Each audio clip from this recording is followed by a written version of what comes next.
গাজায় জাতিগত নিধনের অংশ হিসেবে 2021 সাল থেকে মাইক্রোসফটের সহায়তায় পশ্চিম তীর ও গাজা উপত্যকার কয়েক লাখ মানুষের ফোন কলের উপর নজরদারি চালিয়েছে ইসরায়েলি গোয়েন্দা বিভাগ। তীব্র বিতর্ক ও সমালোচনার মুখে গেল বৃহস্পতিবার এর ভিত্তিতে ইসরায়েলি সেনাবাহিনীর জন্য মাইক্রোসফটের অ্যাজুর ক্লাউড ও এআই পরিষেবা বাতিল করেছে প্রতিষ্ঠানটি।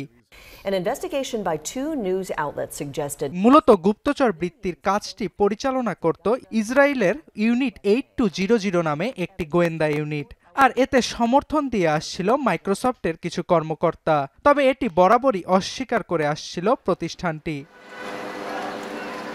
ফিলিস্তিনিদের নজরদারির আওতায় আনতে মাইক্রোসফটের সিইও সত্য নাদেলা এবং ইউনিট 8200 তৎকালীন কমান্ডার ইওসি সারিয়েলের মধ্যে 2021 সালে একটি বৈঠক অনুষ্ঠিত হয়, যেখানে ইসরায়েলি সৈন্যদের অ্যাজুর ক্লাউড কম্পিউটিং প্ল্যাটফর্ম ব্যবহারের সুযোগ দেয়া হয়। এটি কাজে লাগিয়ে ফিলিস্তিনিদের ফোন কল রেকর্ড করা হতো। স্টোরেজ ও এআই ক্ষমতাকে ব্যবহার করে রেকর্ড করা কলগুলো দীর্ঘ সময় ধরে সংরক্ষণ করত গোয়েন্দারা। এর ভিত্তিতে তৈরি হতো গাজায় হামলার নীল নকশা।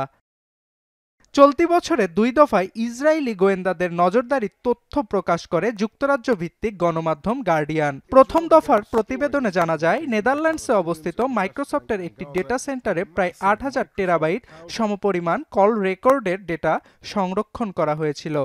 They could store it using a piece of technology that Microsoft offers called Azure, which gives you unlimited storage and artificial intelligence analytical power.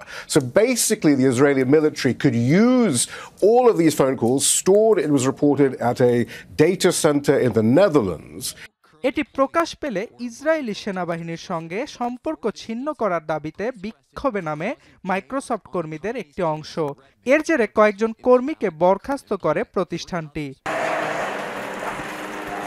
দ্বিতীয় দফায় গেল আগস্টে মাইক্রোসফটের সহায়তায় গাজায় ইসরায়েলি গুপ্তচর বৃত্তির আরও পূর্ণাঙ্গ তথ্য প্রকাশ করে গার্ডিয়ান, যেখানে স্পষ্ট হয় ক্লাউড কম্পিউটিং সরাসরি গাজায় বোমা হামলার লক্ষ্যবস্তু গবেষণা ও শনাক্ত করার কাজে ব্যবহৃত হয়েছে। এরপর এক ইমেইল বার্তায় মাইক্রোসফটের vice president Brad Smith Israeli সামরিক বাহিনীর জন্য ক্লাউড স্টোরেজ ও এআই পরিষেবা বাতিল করে। তবে ইসরায়েলের সঙ্গে পুরোপুরি সম্পর্ক ছিন্ন করছে না মাইক্রোসফট। দেশটির সঙ্গে অন্যান্য অনলাইন পরিষেবা অব্যাহত রাখবে প্রতিষ্ঠানটি। অর্ণব প্রসাদ, এখন বিশ্ব। শিয়া বাটার ও ভিটামিন ই সমৃদ্ধ লিলি বিউটি সোপ, তারুণ্যময় উজ্জ্বল ত্বকের জন্য। রিমার্ক